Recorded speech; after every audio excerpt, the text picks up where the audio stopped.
The moment the grid fails is never announced with alarms or countdowns. And that is the first truth most people never understand. It begins quietly, with lights that do not come back on, with cell towers that exhaust their battery reserves, with refrigeration units warming by fractions of a degree that feel insignificant, until they compound into irreversible loss. In that silence, the most dangerous assumption forms immediately in the human mind. The belief that this is temporary, that someone else is fixing it, that the system which has always worked will resume because it always has. This assumption is lethal, because once the electrical grid goes dark, time does not move forward evenly. It accelerates in phases, and the first 48 hours are not merely inconvenient, they are decisive. Everything after that window is shaped by what was done or not done during those initial hours when infrastructure still retains momentum,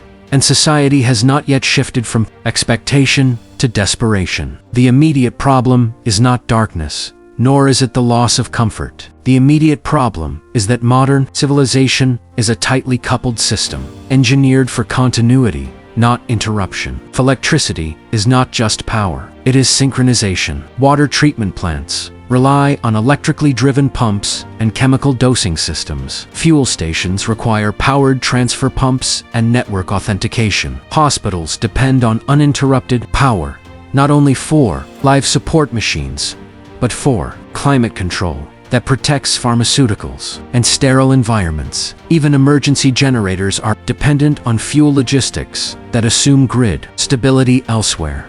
When the grid collapses, these dependencies begin to fail, not simultaneously, but sequentially, like a chain reaction governed by physics and logistics rather than intent. Most people misunderstand this moment because they imagine collapse as a single dramatic event instead of a cascading systems failure. They think in terms of outages they have experienced before, storms that knocked out power for a few hours or even a couple of days, situations where help arrived visibly and authority remained intact. What they miss is that those events occurred within a functioning macro system. The transmission lines failed, but refineries still operated. Communication networks were degraded, but not severed. The supply chain still breathed. A true grid collapse is different because it removes the timing signal that keeps these systems aligned. Without electricity, the feedback loops that correct small failures disappear, and small failures are allowed to grow unchecked. The hidden science behind this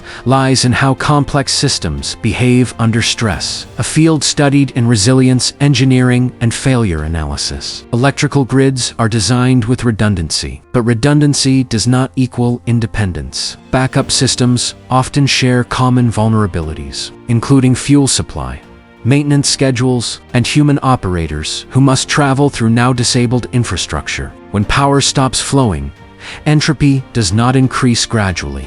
It spikes. Temperature control fails, leading to spoilage and equipment damage. Pressure systems lose regulation. Data centers exhaust their uninterruptible power supplies and shut down, taking with them authentication servers, transaction logs, and routing intelligence that modern logistics depend on. This is why digital money becomes inaccessible, even if it technically still exists, and why coordinated response collapses into localized improvisation. Understanding the 48-hour window requires understanding thermal inertia, human behavior under uncertainty, and resource depletion curves. Refrigeration systems, for example, do not fail instantly. A closed refrigerator can maintain safe temperatures for roughly 4 hours. A freezer for up to 4, depending on insulation and load. This creates a deceptive grace period, during which people delay action, believing they have time.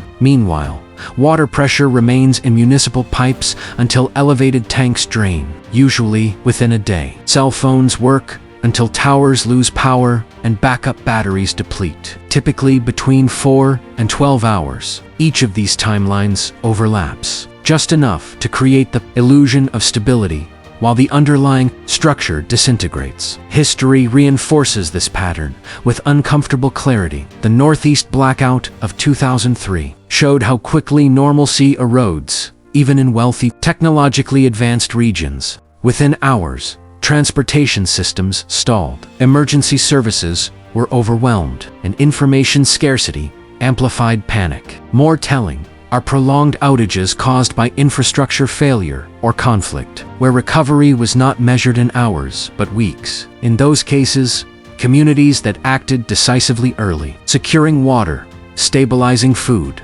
and establishing local communication, experienced drastically lower mortality and conflict than those who waited for external rescue. The practical implications during the first 48 hours are stark. This period is not about hoarding or fortifying against imagined threats. It is about converting fragile systems into stable ones. Before decay sets in, water must be secured while pressure exists. Fuel must be accessed before pumps become inert. Information must be gathered and verified before communication channels fragment. Waste must be managed before sanitation failures create secondary health crises. These actions are governed by physics and logistics, not fear, and they require clarity, while clarity is still possible. As the hours pass, stakes escalate. Not because people suddenly become violent, but because options disappear. Once fuel stations are offline, mobility collapses. Once water systems depressurize, contamination risk rises sharply. Once refrigeration fails, food safety becomes a probabilistic gamble. Each lost option increases the cost of the next decision. This is why the first 48 hours function as a compression point, a narrow corridor through which all future outcomes must pass. What follows after this window is not chaos in the cinematic sense, but stratification. Those who stabilized their basic systems move into conservation and adaptation. Those who did not are forced into acquisition under deteriorating conditions. Understanding this difference and the protocol that governs it requires examining the specific actions that convert temporary outage into survivable disruption, beginning with the single resource that underpins all others and fails faster than most people realize. Water is the first system that fails quietly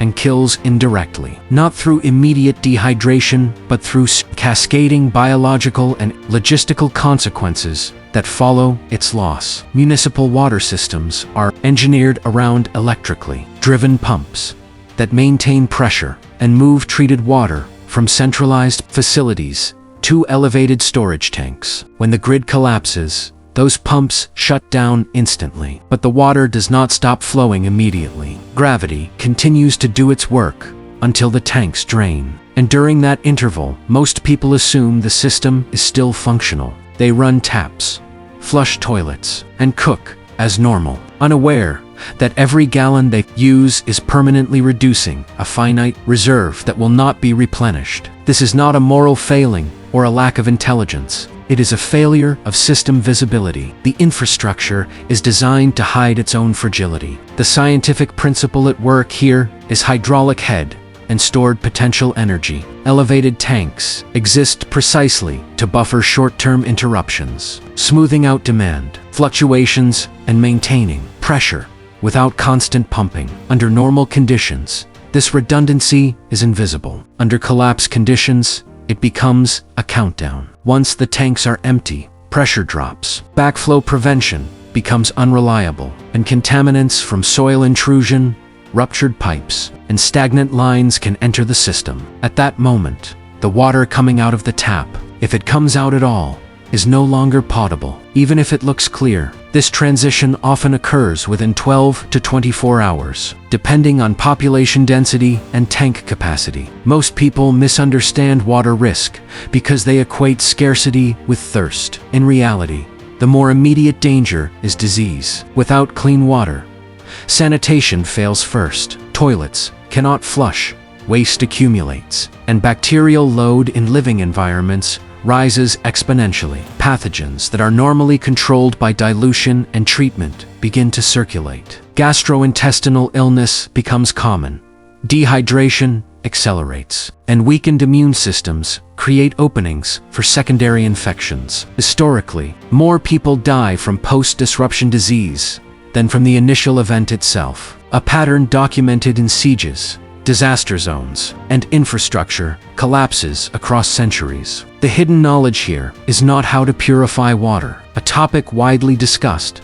But when purification alone is insufficient, filtration and chemical treatment assume access to source water that is, at least biologically predictable. After pressure loss, water lines can become anaerobic environments where biofilms detach, releasing concentrated microbial loads that overwhelm small-scale purification methods. This is why securing water early, before system integrity degrades, is exponentially more effective than trying to compensate later. Filling containers from the tap during the initial window captures treated, chlorinated water that will remain safe far longer than water scavenged afterward. From a technical standpoint, chlorine residuals in municipal water provide a limited shelf life that depends on temperature, light exposure, and container material, stored in opaque, food-grade containers and kept cool. This water can remain potable for months without additional treatment. This is not speculation. It is standard emergency management guidance, derived from chemical decay rates and microbial growth models. The mistake most people make is waiting until water stops flowing to act, at which point every option becomes more complex, more energy-intensive, and more dangerous. Fuel is the second critical system, and it is even more deceptive. Gasoline exists everywhere in modern society, yet becomes inaccessible almost instantly during a grid failure. Fuel stations rely on electric pumps and networked payment systems. Even stations with backup generators often cannot operate because transaction verification requires live data connections. The fuel is physically present but functionally locked away during the first few hours before panic spreads and stations close preemptively. Fuel can still be accessed if containers and cash are available. After that, mobility collapses, and with it, the ability to relocate, gather resources, or assist others. Fuel also underpins secondary systems that people rarely consider: home generators, medical devices, and even some water purification methods require it. Without fuel, mechanical advantage disappears, and human labor becomes the limiting factor. This is why early fuel acquisition is not about stockpiling excess, but about securing optionality. A single full tank can mean the difference between sheltering in place with power and heat, or being forced into exposure and improvisation. As the 48-hour window narrows, information becomes as valuable as any physical resource. Communication networks degrade in layers. Cellular towers exhaust backup batteries. Internet service providers lose routing capability, and broadcast systems shut down or reduce output. The result is an information vacuum where rumors propagate faster than facts. Human behavior under uncertainty tends toward pattern recognition, even when patterns are false. This leads to maladaptive decisions, mass movement toward perceived safety, and conflict over misunderstood threats. The overlooked principle here is that information quality degrades before information quantity disappears. Early in a blackout, verified sources still exist, but attention is fragmented. People scroll, search, and wait for reassurance instead of synthesizing what they already know. By the time they realize authoritative information is gone, decision-making has already been delayed beyond the point of easy correction. Those who act early, based on infrastructure logic rather than news updates, are not more informed. They are simply less dependent on external validation. Historically, the communities that weather prolonged outages best are not the most heavily armed or the most isolated, but the ones that stabilize basic systems quickly and reduce uncertainty within their immediate environment. They establish water discipline, energy rationing, and clear communication norms before stress fractures, social trust. This is not a matter of ideology, but of thermodynamics and psychology. Lower entropy environments require less energy to maintain, and clear expectations reduce panic-driven behavior. As the first day closes and the second begins, the environment changes subtly but decisively. Night falls without artificial light, altering human movement patterns. Temperatures drift toward ambient conditions, stressing both people and stored resources. Security concerns shift from hypothetical to situational as darkness and scarcity reshape incentives. This is the point at which the blackout stops being an inconvenience and becomes a forcing function, pushing individuals and communities toward either cohesion or fragmentation. What determines which path unfolds is not luck, but preparation, executed within the narrow margin when systems still function just well enough to be leveraged. The next phase of the protocol addresses how to convert that fleeting functionality into sustained stability, focusing on energy, heat, and the management of human behavior under prolonged uncertainty, because once those elements begin to fail, recovery becomes exponentially more difficult rather than merely uncomfortable. Energy and heat are the next thresholds, and they fail in ways that are less visible than water, but far more punishing over time. Electricity does not merely power devices. It regulates temperature, preserves materials, and enforces daily rhythms that keep human behavior predictable. When the grid collapses, buildings immediately begin drifting toward thermal equilibrium with the outside environment. In mild weather, this is inconvenient. In extreme heat or cold, it becomes lethal, not instantly, but through cumulative stress on the human body and on stored resources that were never meant to exist. Without climate control, the physics behind this is straightforward, but rarely internalized. Every structure has a thermal mass and an insulation value. Without active heating or cooling, indoor temperatures will approach outdoor temperatures at a rate determined by those properties. Modern homes, optimized for energy efficiency but dependent on powered HVAC systems, often perform worse in this scenario than older, heavier buildings. Lightweight construction loses heat rapidly in winter and gains it rapidly in summer. Within 24 to 36 hours, interior conditions can cross thresholds where hypothermia or heat exhaustion become real risks, especially for the elderly, children, and anyone with compromised health. Most people misunderstand this phase, associate danger with visible threats rather than invisible gradients. Cold does not feel dangerous until it is already impairing motor function and judgment. Heat does not feel deadly until dehydration and electrolyte imbalance are underway. During a blackout, people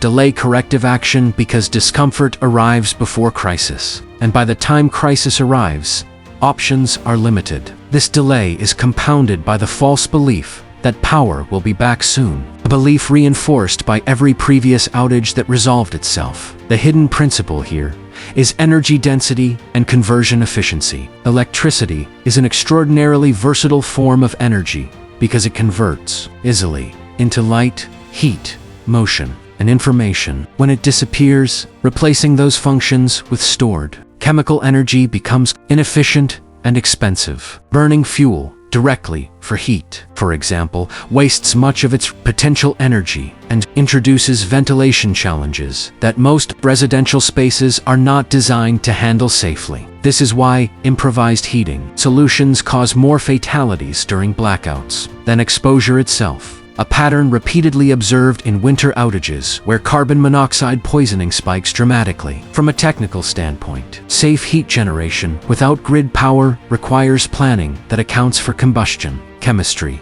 airflow, and enclosure volume. Even small fuel-burning devices consume oxygen and produce exhaust gases. In a sealed environment, oxygen levels can drop, and carbon monoxide can accumulate long before occupants notice symptoms.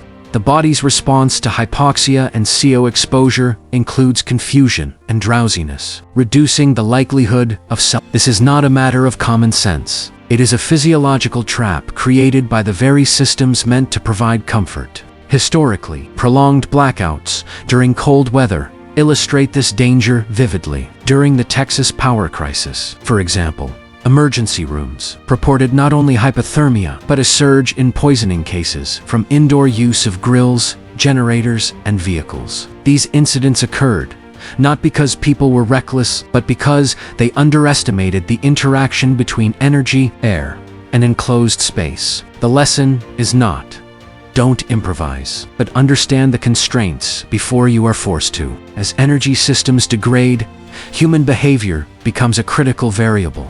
Darkness changes social dynamics. Without streetlights and ambient illumination. Movement slows, visibility drops, and perceived threat increases. This leads to a contraction of activity into smaller, more defensible spaces. In some contexts, this fosters cooperation. In others, it breeds suspicion. The difference often hinges on whether basic needs are perceived as secure. When water, warmth, and food are stabilized early, social trust degrades slowly. When they are not, competition accelerates. Food, often treated as the primary concern in survival narratives, is actually a secondary problem during the first 48 hours, but it becomes central immediately afterward. Refrigeration failure initiates a countdown that is both biological and behavioral. Perishable foods spoil at rates determined by temperature and microbial load. Meat, dairy, and prepared foods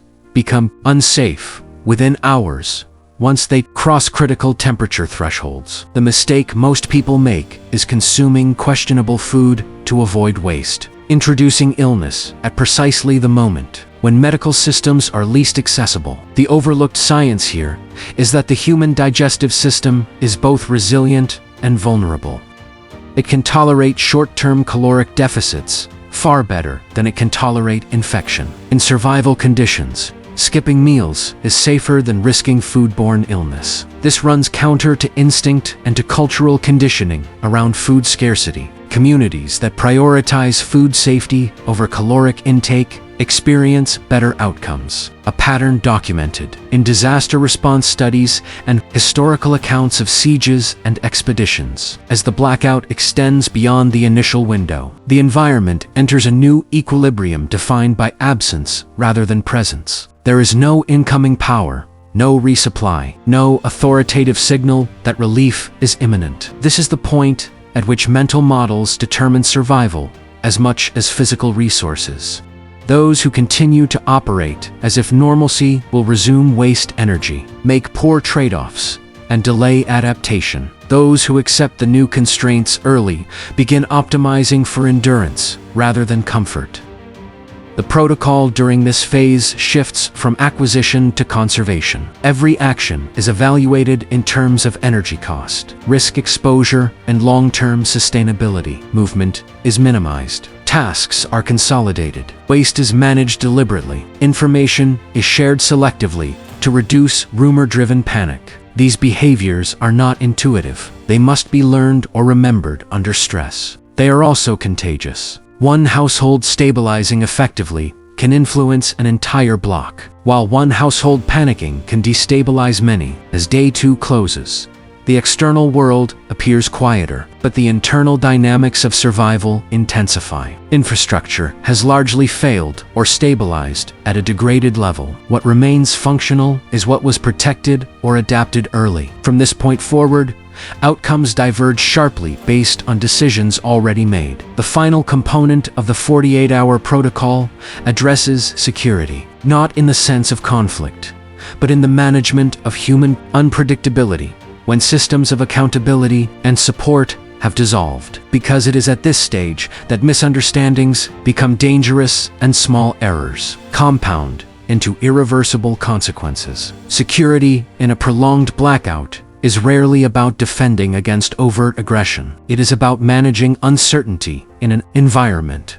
where normal deterrents no longer function. Law enforcement, emergency services, and informal social oversight all depend on communication, mobility, and visibility. When those degrade, behavior changes, not because people become inherently violent, but because the cost of miscalculation rises and the margin for error narrows. In this context, security is the stabilization of expectations, both your own and those of the people around you. The misunderstanding here is rooted in the assumption that danger comes from outsiders. In reality, the most destabilizing factor during extended outages is internal friction within communities. Conflicting assumptions about how long the situation will last, who is responsible for resources, and what actions are justified under stress can fracture social cohesion quickly. This is not speculation. It is a pattern observed in disaster psychology studies following hurricanes, earthquakes, and infrastructure failures. When communication collapses, people fill the gaps with inference, and inference under stress tends toward worst-case interpretation. The hidden principle is that predictability is a form of security. Human nervous systems are calibrated to tolerate hardship better than ambiguity. Clear routines, visible preparedness, and consistent behavior reduce perceived threat, even in resource-scarce environments.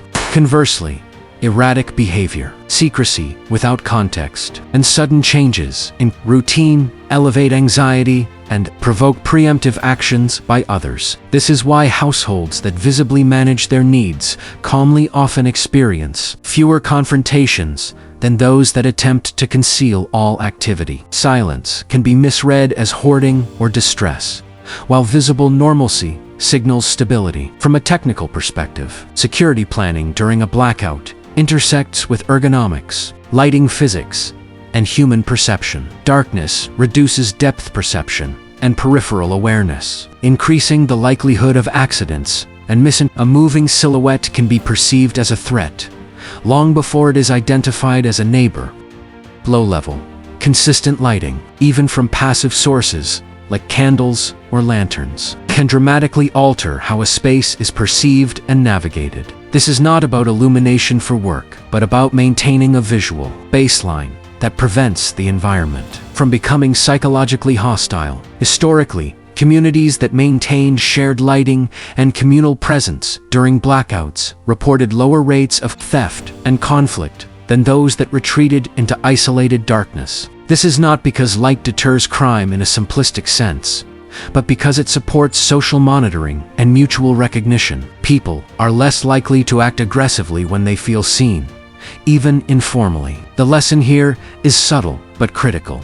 Security emerges from shared norms as much as from physical barriers. As the blackout extends, time itself becomes distorted. Without clocks synchronized by network time servers, without broadcast schedules, and without the artificial cues of modern life, circadian rhythms drift, sleep patterns fragment, fatigue accumulates, cognitive performance declines. These effects are well documented in both laboratory settings and real-world disaster scenarios. Fatigue increases irritability, reduces impulse control, and impairs risk assessment, all of which can escalate minor disagreements into serious incidents. Managing time deliberately becomes a survival skill. Establishing routines for meals, rest, maintenance, and communication anchors behavior and reduces stress. This is not about productivity. It is about preserving cognitive bandwidth. When people know what comes next, they conserve mental energy for problem solving rather than anxiety. This is particularly important in group settings, where unclear expectations can lead to duplicated effort or neglected tasks. The scientific underpinning of this lies in cognitive load theory and stress physiology. The human brain has limited capacity for sustained, high-stress decision-making. When that capacity is exceeded, errors multiply. By externalizing routines and simplifying decisions, you reduce the load on working memory and preserve executive function. In survival contexts, this can be the difference between adaptive improvisation and catastrophic mistake. Food, now firmly in the foreground, becomes a social as well as biological issue. Sharing food can build trust, but it also creates dependency. Refusing to share can preserve resources, but it can also signal hostility. There is no universal rule here, only trade-offs that must be evaluated based on context, supply, and group dynamics. The critical mistake is making these decisions reactively rather than deliberately. Reactivity under stress often leads to inconsistent behavior, which erodes trust faster than scarcity itself. As the environment stabilizes into a new normal, defined by absence of power, the question shifts from how do we get through this to how long can this last? This is where most people's mental models fail entirely. They continue to think in terms of days, when the situation may extend into weeks.